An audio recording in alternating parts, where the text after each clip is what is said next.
அது ராமரில் ஆரம்பித்து ராமர் வந்து தெரில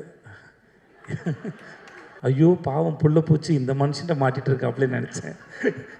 எனக்கு எப்போ தான் தெரிஞ்சது அந்த ஆளுக்கிட்ட நம்ம கூட்டமே மாட்டேங்குது. Time for us to welcome someone very special on stage. ஒரு அற்புதமான கலைஞர்னா யாருங்க? சினிமாவில் எந்த கிராஃப்டாக இருந்தாலும் அதை கம்ப்ளீட்டாக ரெஸ்பெக்ட் பண்ணுறவர். அவர் எவ்வளோ ரெஸ்பெக்ட் பண்ணாலுமே முக்கியமான விஷயம் என்ன அப்படின்னு பார்த்தீங்கன்னா,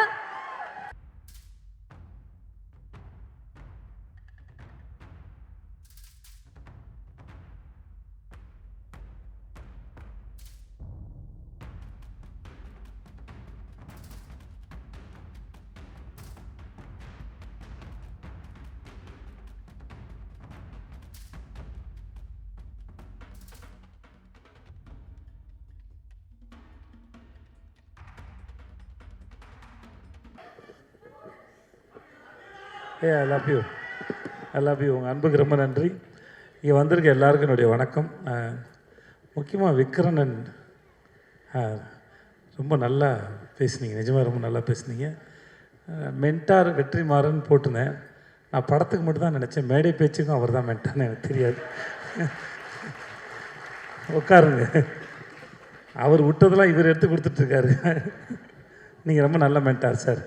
ஒரு நாலு பின்ன நான் படம் பண்ணாலும் எனக்கு மென்டார் ஆகிடுங்க sir, please, I need it sir. இந்த படத்தோட ட்ரெய்லர் பார்த்தேன், எனக்கு ரொம்ப கம்மியான நேரம் இருக்குது. நான் நிஜமாகவே ஊருக்கு போகணும், நான் போய் சொல்ல, அதனால் இங்கே இருக்க எல்லார் மேலேயும் சத்தியமாக இந்த படத்தோட ட்ரெய்லர் பார்த்தேன், எனக்கு ரொம்ப நல்லா இருந்தது, ரொம்ப நல்லா இருந்தது, ரொம்ப பிடிச்சிருந்தது. எனக்கு மாஸ்க் படம் ஆரம்பிக்க போகிறேன்னு விடுதலை பண்ணும்போது ஒரு நாள் சார் சொன்னார், படம் இந்த மாதிரி ஷூட் ஆரம்பிக்க போகுதுன்னு. இன்றைக்கி அதோட ஆடியோ லான்ச்சில் அந்த படத்தோட இந்த டைட்டில் கேட்டோன்னே இந்த கதை என்னவாக இருக்கும் அப்படின்னு ஒரு எதிர்பார்ப்பு இருந்தது. எம்.ஆர். ராதா சாரோட மார்க்ஸ் யூஸ் பண்ணது வந்து ரொம்ப எதிர்பார்ப்புன்னு அதிகப்படுத்துச்சு. விஷுவல் பார்க்குற முன்னால் அந்த டைலாக்ஸ் ரொம்ப ரசித்தேன். இதெல்லாம் இந்த படம் பார்க்கணுங்கிற ஆர்வத்தை எனக்கு தூண்டுச்சு. ஆனால் இந்த ஆடியோ லான்ச் வந்து தனி ட்ரெய்லராகவும் படமாகவும் இருந்துச்சு. வந்த எல்லோரும் ஒரு தாறுமாறாக பேசினாங்க. அது ராமரில் ஆரம்பித்து ராமர் வந்து தெரில, நான் விடுதலை எப்போது படம் நாங்கள் ஒரு நாள் வெற்றி சார் கொடைக்கானல் இருக்கும்போது படத்தை ஒரு விட பார்த்துருங்க சேது அப்படின்னாப்புல. ஷூட் இருக்கும்போதே சார் வந்து படம் காட்டுவார். அது வெகு சிலர் மட்டும்தான் அது காமிச்சிருக்காங்க. அந்த டிஸ்கஷனுக்கு ஆக்டர்கிட்டையும் கேட்குறது, ஏன்னா அவர்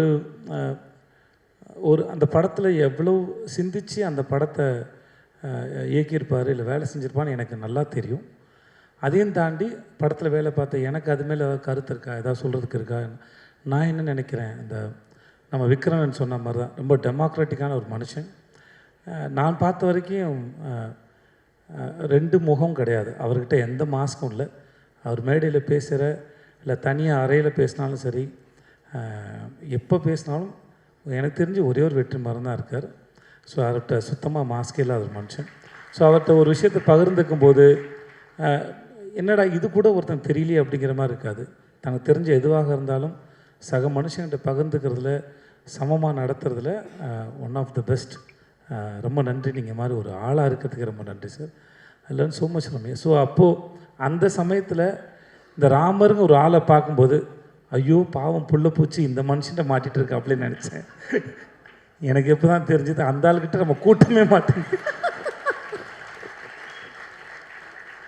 ராமர் மாதிரி ஆளை மேடையில் ஏற்றி உங்கள் ஊருக்கு போயிட்டு வந்த கதையை சொல்லுப்பானாலே 1 மணி நேரம் பேசுவார் போல இருக்குது.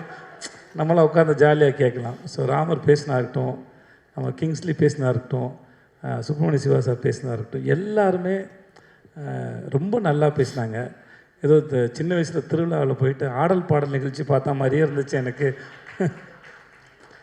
ரொம்ப நல்லா இருந்தது. இந்த எவ்வளோ அவசரமாக இருந்தாலும் வழக்கமாக இந்த மாதிரி வேறு படத்தோட ஆடியோ லான்ச் போனால் போக மாட்டேன். எனக்கு என்ன பேசுகிறதுனே தெரியாது, எதுவுமே தெரியாது, யாரையும் தெரியாது, ஒன்றுமே தெரியாமல் எப்படி பேசுகிறதுன்னு தெரியல அப்படின்னு ரொம்ப தயக்கத்தில் இருப்பேன் நான் அந்த மாதிரி சமயத்தில் நான் இப்போ ஜிவி பாடினார்ல, ஒரு சிங்கராக பிறந்திருந்தால் 2 பாட்டு பாடிட்டு போயிடலாம், ஒரு 2 நிமிஷம் பாடினா கூட்டத்தை நம்ம பக்கம் திருப்பிடலான்னு தோணும். ரொம்ப கூச்சத்தில் தான் போவேன் நான். முறையாக வேறொரு படத்தோட ஆடியோ லான்ச்சுக்கு வந்து நான் ரொம்ப சந்தோஷமாக போகிறேன்னா அது இந்த படத்தோடு தான். இந்த ஆனால் ஒன்று மட்டும் தெரியுது, இந்த வேலை பார்த்த மனுஷங்களாம் உள்ளுக்குள்ளே செம்மையாக அடிச்சுட்டு வந்துருக்கானுங்க போல இருக்குது. மேடையில் நாகரிகம் பேசுகிறாங்க. ஏன்னா நல்லா பேசிக்கிட்டாங்க, இப்போ நல்லா பேசிக்கிட்டாங்க, நல்லா இருந்தது, வெளியும் தெரிஞ்சுது. அப்புறம் இருக்கிறார் இல்லை அப்படிங்கிற அந்த நெல்சனுடைய அந்த காட்சி என்னன்னு, அவர் எந்த தூண்டில் இருப்பாரோ துரும்பில் இருப்பாரோ, ஆனால் படத்தில் இருக்கார் நினைக்கிறேன். நானும் தெரிஞ்சு பார்க்க ஆசையாக இருக்கேன். மற்றபடி கவின், உங்கள் வாழ்த்துக்கள் கவின். கவின் ஸ்க்ரீனில் பார்க்குறது ரொம்ப பிடிச்சிருக்கு. ரொம்ப வசீகரமாக இருக்கீங்க, ரொம்ப நல்லா இருக்கீங்க.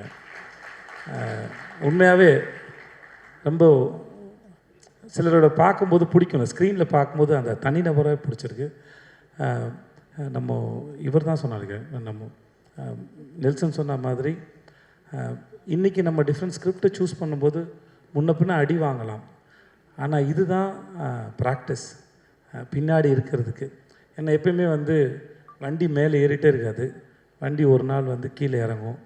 அப்போது இறங்கும்போது நமக்கு விழுவுற அடியை தாங்கிறதுக்கான பலம் இருக்குமான்னு தெரியாது. ஆனால் இன்றைக்கி விழுந்து வாங்குகிற ப்ராக்டிஸ் பண்ணுற இந்த மென்டல் ஹெல்த் வந்து பின்னாடி என்ன அடித்தாலும் எவன் அடித்தாலும் தாங்குற அளவுக்கு இருக்கும் நம்புகிறேன். ஸோ இந்த ப்ராக்டிஸ் என்றைக்குமே நம்புங்க. ஏன்னா அது நீங்கள் சொந்தமாக அனுபவப்பட்டு சம்பாதிக்கிறது. ஸோ அது படம் கண்டிப்பாக என்றைக்குனாலும் ஓடுற படமாக இருக்கணும், அது மக்களை போய் சேரணும், அதில் மாற்றுக்கிறது இல்லை. பட் ஆனால் அது எக்ஸ்பெரிமெண்ட் பண்ணும்போது நம்ம காலத்துக்கும் நம்மளால் நம்ம சொந்த அறிவோடு சர்வை பண்ண முடியும். கண்டிப்பாக அந்த காலம் உங்களை நிப்பாட்டு நம்புகிறேன். இந்த படத்து மேலே நிஜமாக பெரிய நம்பிக்கை இருக்குது. இந்த ஃபோட்டோவில் கொட்டுற மாதிரி பணம் வந்து ஆண்ட்ரியாவுக்கும் சொக்கு சாருக்கும் கொட்டட்டும். எனக்கு ஏதாவது பார்த்து பண்ணி விடுங்க பின்னாடி. ஏன்னா 8 நாளும் கூப்பிட்டு போய் என்னை வச்சு செஞ்சுருக்காங்க. உண்மையாகவே எனக்கு பேமெண்ட் பாக்கி இருக்குது, ஏதாவது பார்த்து கொடுத்து விடுங்க. ஆண்ட்ரியா, நான் சின்ன வயசில் பீச்சில் சிலை பார்த்தேன், அப்புறம் ஆண்ட்ரியாவை பார்த்தேன், அப்படியே தான் இருக்குது ரொம்ப வருஷமாக. You look same. அது எப்படின்னு தெரிலம்மா. அது உங்களெல்லாம் கூப்பிட்டு வந்து ஃபாரின்லேருந்து ஆளுங்க வந்து இன்டர்வியூ எடுக்கணும், எப்படி இத்தனை வருஷம் அப்படியே இருக்கிறீங்க. சந்திராவை பார்த்த மாதிரி தான் இருக்கீங்க. அதுக்கு முன்னாடி நான் நர்சூஸ் காஃபி ஏதோ ஆடில் பார்த்த மாதிரியே இருக்கிறீங்க. அதை ஒரு புடவை ஒன்று கட்டிக்கிட்டு அதே முன்னாடி இதே மாதிரி முடி இருக்கும். நான் அப்பையும் பார்த்துருக்கேன் யாரா இந்த பொண்ணுன்னு, இப்பயும் அப்படி தான் பார்க்குறேன் யாரா இந்த பொண்ணுன்னு. நாளை பின்ன என் பையனும் பார்ப்பான் பொழுது யாரா இந்த பொண்ணுன்னு. நிஜமாகவே அதே அழகுமா தெரில. வீட்டுக்கு போய் ஃப்ரிட்ஜில் உட்காருங்களா பெட்ரூமில் படுக்கிறீங்கன்னு தெரில. வாழ்க நீங்கள். எனக்கு உங்கள் பேர் கேட்டேன் மறந்துட்டேன். रूहानी, कैसे आप? अच्छा है, आप बहुत सुंदर है, ஆல் த பெஸ்ட். மற்றபடி எல்லாருக்கும் எனக்கு நேரம் இல்லாதனால நீங்கள் எல்லோரும் நல்லா இருங்க, நான் கிளம்புறேன். சார் வெற்றி சார், என்னை கூப்பிட்டது ரொம்ப நன்றி சார். எனக்கு அந்த ஐட்டம் சாங் ரொம்ப பிடிச்சிருந்தது சார். சார் நீ தான் இந்த உங்கள் கை தட்டிங்கன்னா உங்கள் எல்லாருக்கும் தான் பிடிச்சின்னு அர்த்தம். என்னெல்லாம் ஏமாற்ற முடியாது, நானே ஏமாற்றுப்பேன். ஆனால் சார் வாழ்த்துக்கள் அவனுக்கு, ரொம்ப சந்தோஷம். கார்டு எடுத்த போது பார்த்தது நீ தான் பண்ணேன்னு சொன்னாங்க, ஒரு நாளில் பண்ணேன்னு சொன்னாங்க. வாழ்த்துக்கள் சார், உங்களை பார்க்கல சந்தோஷம். வாழ்த்துக்கள், thank you so much. GV sir, இது வரைக்கும் நான் எந்த படம் கேட்டாலும் எனக்கு வந்து பண்ணுறேன்னு ஒத்துக்கிட்டதே இல்லை. Thanks GV sir. ஆனால் ஒரு முறை சொல்லுவார் என்னை கூப்பிடுங்க சார்னு. தெரில ஏன் அப்படி பண்ணுறீங்க எனக்கு தெரில சார், தெரில. இருந்தாலும் ஏன்னா மேடை ஏறி சொன்னால் நீங்களும் எனக்கு பண்ணுறேன்னு சொல்கிற மாதிரி மூஞ்சி வச்சுப்பீங்கனால சொல்லிட்டேன் நான். இல்லை, நான் இது வரைக்கும் கேட்டதில்லை, நான் சும்மா தான் சொன்னேன். உங்களுக்காக தான் போய் சொன்னேன் இப்போ நான். Thank you sir. நெல்சன், எனக்கு உங்களோட ஸ்பீச் எப்பவுமே ரொம்ப பிடிக்கும் தெளிவா. And thanks. உங்களை பார்க்க நீங்கள் நடித்தது நான் ரொம்ப சந்தோஷப்பட்டேன் சார். சொன்னேன்ல சார், நான் ஃபஸ்ட் டைம் பார்த்தம்போதே ரிலீஸ்க்கு முன்னாடி அரசனுடைய இது நான் பார்த்தேன். உங்கள் டைமிங்கே தனி. எனக்கு இன்றைக்கி மேடையில் விக்ரன் பேசும்போது விக்ரன் டைமிங்கில் ஏதாவது ஒரு கதாபாத்திரத்தை நீங்கள் எழுதுவீங்கன்னு நான் நம்புகிறேன். நான் டைமிங்கு செம்மையாக இருந்தது. திடீர்னு எமோஷன் ஆகும்போது இங்கிலீஷ் பேசுகிறாப்புல, ஏன் தெரியல. இன்னமும் நம்ம ஊரில் அந்த பிரச்சனை இருக்குது. உண்மையை பேசும்போது இங்கிலீஷில் பேசினா அது உண்மையாக தெரியும் போல இருக்குது.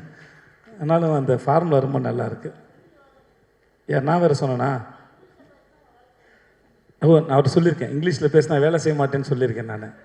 எனக்கு தெரியல, ஆனால் நான் அவரை ரிஜெக்ட் பண்ணான்னு தெரியல, இல்லை மேடை ஏறி ஏதாவது எனக்கு சொல்கிறாரான்னு தெரியல. என்ன காரணம்? பேமெண்ட் அதிகமாக கேட்டிருப்பீங்க. Okay, thank you. அப்போ என்னால் பேமெண்ட் கொடுக்க முடியாது இருந்திருக்கு. இன்னும் வாழ்த்துக்கள், நிஜமாக ரொம்ப நல்லாயிருக்கு. சொக்கு சார், உங்கள் எல்லாருக்கும் வணக்கம் சார். சார் வணக்கம் சார். வந்த எல்லாருக்கும் நன்றி. நான் கிளம்புறேன். Thanks so much. Thank you sir. Thank you sir. Archana, I love you. Nelson சொன்னது உண்மை, விக்ரன் சொன்னது உண்மை. இவங்க எந்த இடத்துல இருந்தாலும் சரி, இவங்களோட டைமிங்கும் பெர்ஃபார்மன்ஸும் சரி. வாங்க நல்லா சாப்பிட்டு யாரை பற்றியா தப்பாக பேசுவோன்னு சொல்கிற அந்த கண்ணாடி போட்டு நடந்த அந்த ஒரு ஷாட்டு, அந்த படம் ஃபுல்லாக அவ்வளோ பேர் இருக்கிறாங்க.